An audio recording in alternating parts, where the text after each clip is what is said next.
saya ingin menyapa. Selamat sore para pemirsa Facebook dimanapun berada. Selamat sore Kanda Azamawan, Kanda Ya, Pak Jeki. Sebenarnya saya terus terang merasa kaku ketika harus bicara di hadapan senior, guru saya Pak Azamawan, bukan hanya guru tapi dia senior, bapak bagi saya. Begitu juga Kanda Suryawan Alusi yang selama ini merupakan yang membimbing saya secara langsung, senior.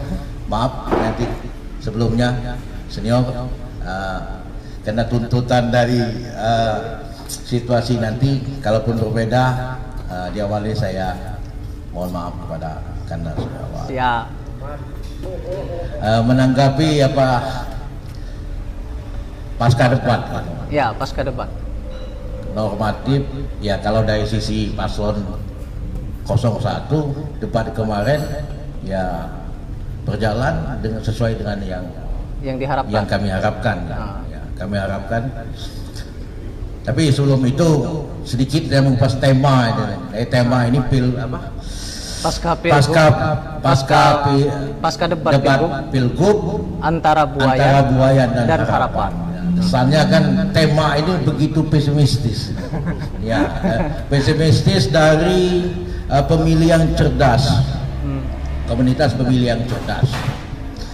Ya, tetapi bagi kami paslon nomor 1, pencalonan majunya Elmi Hasan dan Muslihan dalam kontestasi pilgub ini karena ada harapan.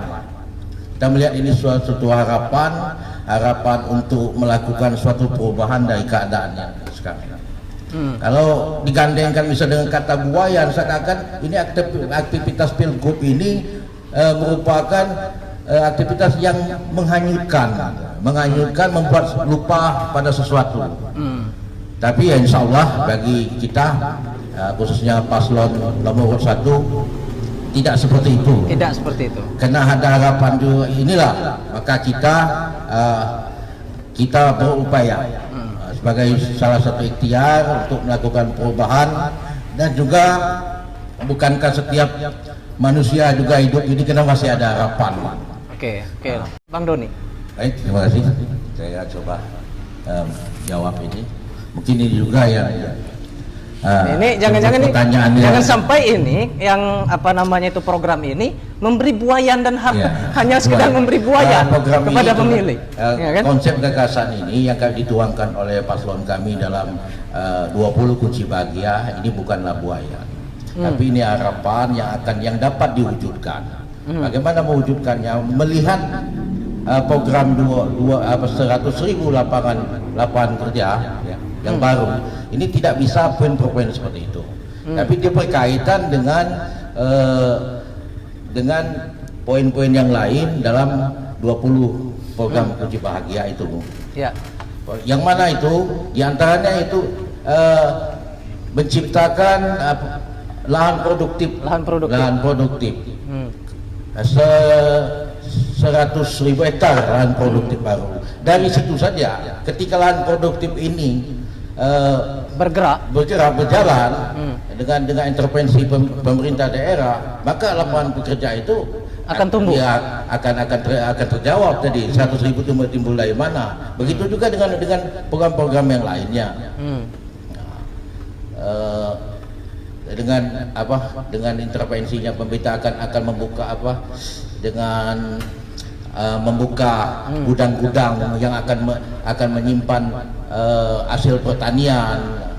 Itu nanti otomatis akan menciptakan lapangan pekerjaan yang baru. Berarti bukan lapangan pekerjaan ini, kita jangan membayangkan ini ada sebuah pabrik atau pemerintah daerah akan membuka katakanlah perusahaan karya honorer baru. Tapi ini dengan memberdayakan masyarakat yang ada di pedesaan, basis kita pedesaan. Kita tahu di setiap desa itu kurang lebih ada 35 hektar lahan tidur yang tidak tergarap yang dimiliki desa.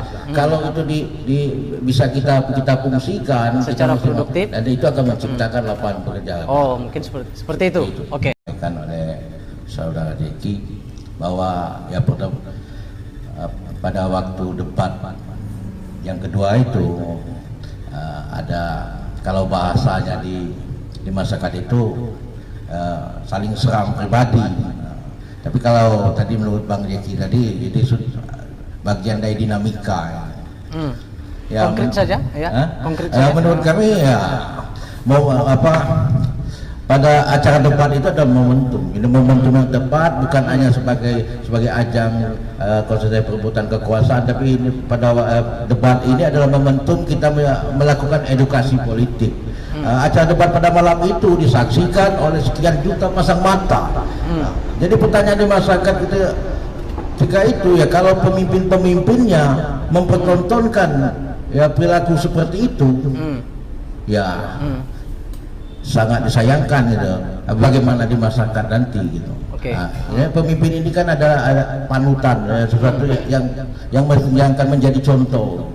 Mestinya momentum itu ya tadi seperti yang disampaikan oleh Pak Zamawan, kita jadikan ini kesempatan untuk menyampaikan visi kita, bagaimana cara kita mewujudkan itu sehingga masyarakat pemilih percaya sehingga memilih kandidat kita, bahwa visi dari harapan yang dijanjikan oleh paslon ini bisa diwujudkan. Di situ momentum untuk menyampaikannya itu. Terima kasih. Ya, mungkin itu saja, ya kan? Kami ucapkan terima kasih dengan BE Express sudah menyimpulkan, memberitakan bahwa paslon kami nomor 1 itu unggul dalam debat yang pertama dan kedua. Tapi sebelumnya ini mohon silakan Dinda diberikan kesempatan biar bisa menyampaikan itu agak sedikit panjang ya, tidak terjadi miss nanti. Juga tadi disampaikan menurut ada lembaga survei, salah satu lembaga survei menyatakan malah turun ya. Terus kami terkejut gitu. Yang kalau saya pribadi terkejut. Tapi abang sudah baca kan?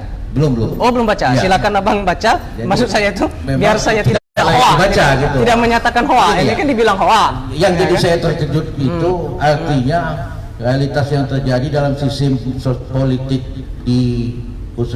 khususnya di Pilgub Bengkulu ini, artinya sistem kapitalis itu sudah masuk. Kenapa saya bilang sistem kapitalis masuk? Struktur kapitalis ini artinya yang bisa melakukan, yang bisa membayar lembaga-lembaga survei itu hanya para kandidat-kandidat yang memiliki modal yang besar. Ya, kami melihat, ya kalau kita melihat sepintas ini mungkin seperti katakanlah ada lembaga survei konsul politik yang menyatakan dari penelitian mereka, dari survei mereka, bahwa calon yang menjadi klien mereka ini berpeluang besar untuk menang. Itu seakan-akan seperti itu. Juga dalam hasil survei itu ingin menggambarkan bahwa kandidat-kandidat yang menjadi pesaing mereka itu elektabilitas mereka jauh di bawah paslon yang menjadi klien mereka. Ini menjadi menarik ketika misalnya kita lihat di akhir-akhir menjelang ya hitungan hari hari pemilihan, ada lembaga survei yang merilis hasil survei mereka. Ini jadi menarik. Ini kita tahu gitu Pak Zamawan, jika suatu lembaga konsultan politik melakukan survei itu gak kecil biaya yang akan dikeluarkan. Untuk 500 responden saja kalau nggak salah sampai 200 sampai 300 juta. Kalau soal survei itu jangan usah dibahas. Artinya kan mereka punya skema sendiri. Ini adalah bagian dari strategi paslon kandidat tertentu. Kami tidak yang ingin saya tanyakan itu indikator dari sebuah keunggulan debat kemarin apa kira-kira? Indikatornya itu ya jelas masyarakat yang menilai itu masyarakat. Yang ingin kami sampaikan begini, paslon kami dari debat pertama dan kedua ini betul-betul memanfaatkan mau itu debat ini sebagai momentum sebagai panggung untuk menyampaikan kebaikan-kebaikan, nilai-nilai kebaikan. Itu yang disampaikan oleh paslon kami. Tadi benar apa yang tadi disentil oleh Kanda Suryawan, persoalan mendasar. Nah ini yang saya minta waktu kepada Dinda. Kalau tadi paslon nomor 3 bicara persoalan mendasar, persoalan yang mendasar yang harus selesaikan itu persoalan perut. Nah ini yang membuat berbeda dengan paslon kami. Ya, paslon kami berkeyakinan ya, persoalan yang ada yang terjadi saat ini, ketimpangan, terjadinya ketidakadilan khususnya di sektor ekonomi, timbulnya persoalan-persoalan yang baru, persoalan sosial yang baru. Ini terjadi karena selama ini kita salah dalam kita melihat arah yang salah. Kita berkiblat kepada kiblat yang salah. Nah, kita terjerat dalam sistem struktur kapitalis. Maka kan persoalan pembangunan ini hanya bersifat materi.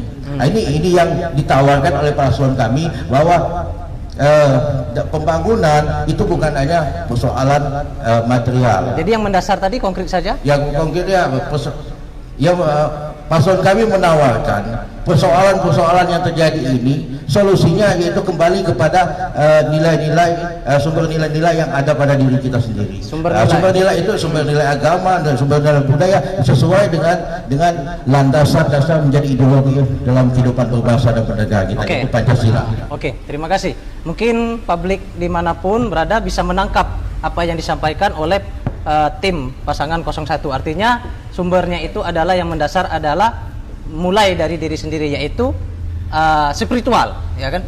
Bukan spiritual, tapi nilainya maksudnya apa? Nilainya apa ini? Konkretnya nilai apa? Jadi jangan sampai masyarakat memandangnya ini beda ini, Bang. Ya. Nilainya apa misalnya? Artinya ya Pancasila. Oh, Pancasila. Pancasila ini akan ketuhanan yang Maha Esa. Sila pertama Pancasila ini, ketuhanan Maha Esa ini mewarnai sila-sila sehingga dia menjadi sumber nilai, ketika kebijakan yang disusun itu berdasarkan nilai-nilai yang ada pada ketuhanan yang Maha Esa. Jadi terima kasih Bang Doni Osmond. Artinya dasarnya itu adalah Pancasila. Salah satunya adalah nilai-nilai dari ketuhanan itu yang tentunya memberikan kehidupan dalam bermasyarakat itu. Seperti kita salah arah. Maksud saya tadi begini, selama ini kita merasa kita mampu, kita bisa menyelesaikan persoalan-persoalan yang kita hadapi yang semakin hari semakin kompleks ini dengan mengandalkan kemampuan yang ada pada diri kita. Hanya kita melupakan bahwa ada sesuatu yang seharusnya ini menjadi faktor yang menentukan dalam keberhasilan atau tidak. Sesuatu yang menjadi cita-cita kita. Terima kasih Bang. Demokrasi berkualitas, saya awali dari Bang Doni Osmond. Silakan Bang. Ya. Ini harus disampaikan kayaknya. Ya. Closing statementnya, pemilih cerdas, demokrasi berkualitas. Ya. Boleh sedikit benar-benar.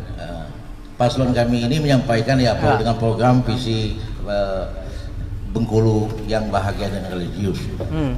Artinya membaca program 20 program kunci bahagia itu tidak bisa hanya dilihat dari kacamata sisi rasional, tetapi ini juga harus dilihat dari kacamata dari pandang keimanan, di mana kami meyakini ketika sesuatu upaya kita melibatkan yang maha, maka persoalan ini insya Allah akan menjadi tuntas. Seperti yang diyakini misalnya kita sebagai umat beragama Islam, dan di Provinsi Bengkulu juga 90 kalau nggak salah 97,24% beragama Islam. Artinya kita kembali kepada nilai-nilai yang ada dalam agama Islam, di mana nilai-nilai dalam agama Islam Allah menjanjikan bahwa apabila penduduk di suatu negeri itu beriman dan bertakwa kepadanya, maka Allah akan mencurahkan berkah dari langit dan bumi. Itu yang menjadi keyakinan kita, menjadi harapan bagi kita untuk melakukan perubahan. Ya. Karena banyak orang punya harapan tapi tidak semua orang bisa mewujudkannya. Oke, Gitu. ya. Maka kita dalam rangka mewujudkan program menjadi visi kita ini, kita melibatkan dengan melibatkan Allah untuk Allah SWT. Helmi tidak bisa dapat tidak bisa apa-apa seperti yang disampaikan di beberapa kesempatan, tetapi dengan Allah, insya Allah 20 program kunci bahagia itu Akan hal yang mudah Oke. untuk terlaksana. Ya, terima kasih.